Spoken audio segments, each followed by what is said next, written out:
কন্ডেন্সারে যদি কোনো প্রকার তাপ অপসারণ করতে না পারে তাহলে কন্ডেন্সারের ভিতরে কি কি ঘটনাগুলো ঘটে। আমরা বললাম যে কন্ডেন্সারের ভিতরে যদি কন্ডেন্সারের তাপ না বের করতে পারে তাহলে কি করে, প্রেসার বেড়ে যায়। মানে রেফ্রিজারেন্ট ভ্যাপার থেকে কি হতে পারে না, তরল হতে পারে না। তরল না হলে প্রেসার বাড়ে, প্রেসার বাড়লে এম্পিয়ার বাড়ে।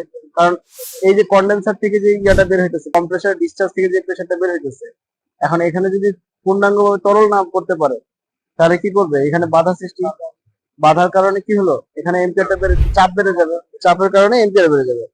এই কত এম্পিয়ার নিচ্ছে, 10.5 এম্পিয়ার। এখন এই যে পুরো এসিটা কিন্তু অ্যাক্টিভ আছে।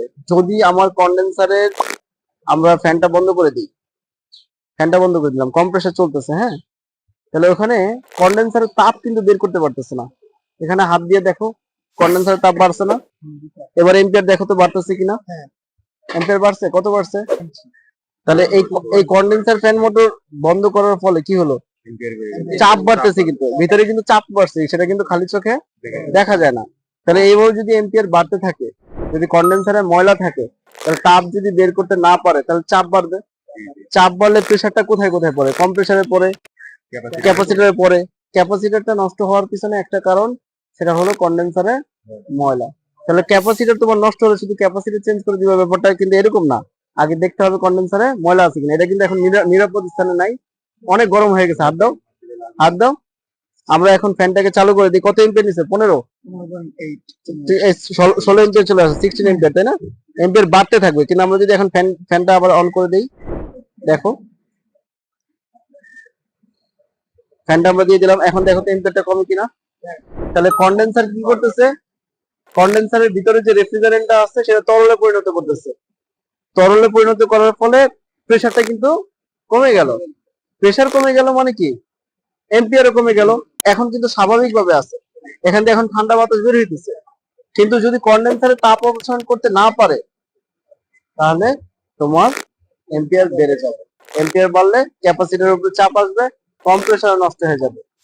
এবং যদি ফ্যান মোটরটা স্লো থাকে, তার স্বাভাবিক স্পিডের থেকে যদি স্পিড কম থাকে, তাহলে সেই ক্ষেত্রে এই সমস্যাটা। আমি একটা সেদিন তোমাদেরকে একটা কথা বলছিলাম না, যে আমার একটা বন্ধু পদ্মা নদীর পারে একটা স্প্লিট টাইপ এসি কাজ করতে গেছে, যেখানে 1 বছর ধরে ফ্যান মোটর নষ্ট, কিন্তু তারপরও এসি চলছে। কেন?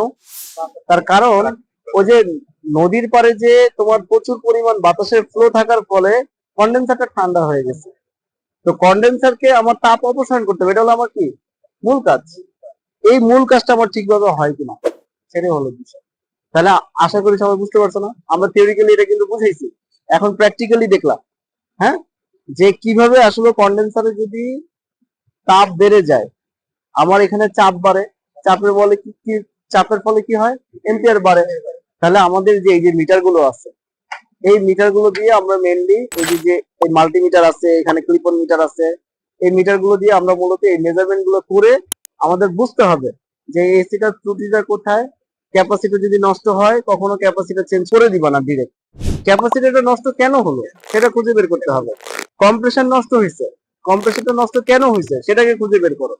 কন্ডেন্সারে ময়লার কারণ কি সেটা খুঁজে বের করো। এখন তুমি মনে করো একটা গার্মেন্টস ইন্ডাস্ট্রির পাশে তুমি এসি সার্ভিসিং করতে গেলা, এখন গার্মেন্টস এর পাশে কিন্তু প্রচুর পরিমাণ তুলার উৎস থাকে। তাহলে এই তুলা সুতা এগুলা গিয়ে কিন্তু কন্ডেন্সারে একটু পরপর ময়লা হবে। তাহলে আমাকে খেয়াল রাখতে হবে যে যদি ওইরকম গার্মেন্টস থাকে, তাহলে কাস্টমারকে ওইভাবে পরামর্শ দেয়া যে আপনারা এসি গুলা 15 দিন 1 মাস পর পর সার্ভিসিং করাবেন। এসি যে বিস্ফোরণ হয়, এসিটা যে বিস্ফোরণ হয়, এখানে কিন্তু একটা জিনিস তোমরা খেয়াল করছো কিনা জানি না, এম্পিয়ার কত হয়েছিল সর্বোচ্চ, 16, 16.33 এম্পিয়ার আসছে না, 16.3 এম্পিয়ার মানে 16 এম্পিয়ার আসছে। এখন এই পুরো প্রেসারটা কিন্তু কম্প্রেসারের উপরে আসছে। এর মানে আমাদের বেশিরভাগ কাস্টমাররা কি করে, আউটডোর কিন্তু পরিষ্কার করে না, এসি গুলো ঠিকভাবে রক্ষণাবেক্ষণ করে না। তো না করার ফলে এই কন্ডেন্সারের প্রেসার বাড়ে। যখন কন্ডেন্সারের প্রেসার বাড়লে, যখন কন্ডেন্সারের ভিতরে প্রেসার বেড়ে যায় ময়লার কারণে, তাপ অপসারণ করতে পারে না, তখন কম্প্রেসারের চাপ পড়ে, কম্প্রেসারে এম্পিয়ার বেড়ে যায়, আর এম্পিয়ার বেড়ে গেলে এখানে বৈদ্যুতিক গোলযোগ সৃষ্টি হয় এবং এসি বিস্ফোরণ পর্যন্ত ঘটে। তাহলে আমাদের সব সময় এসির আউটডোরের যদি ময়লা থাকে অবশ্যই এটাকে পরিষ্কার করতে হবে। কোনো প্রশ্ন আছে কি? এটা বন্ধ হয়ে গেল, হ্যাঁ, ঠান্ডা বাতাস আসবে কোথেকে, এখানে তো বাতাস সার্কুলেশন করছে না, এই জন্য। তো যাই হোক, তো আমরা প্র্যাকটিক্যালি বোঝানোর চেষ্টা করেছি যে কন্ডেন্সারের ভিতরে যদি ময়লা থাকে তাহলে আসলে কি ধরনের ঘটনা ঘটে।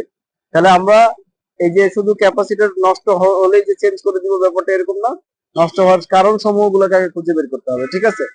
তো আশা করি সবাই বুঝতে পারছি। ধন্যবাদ। We are from Robust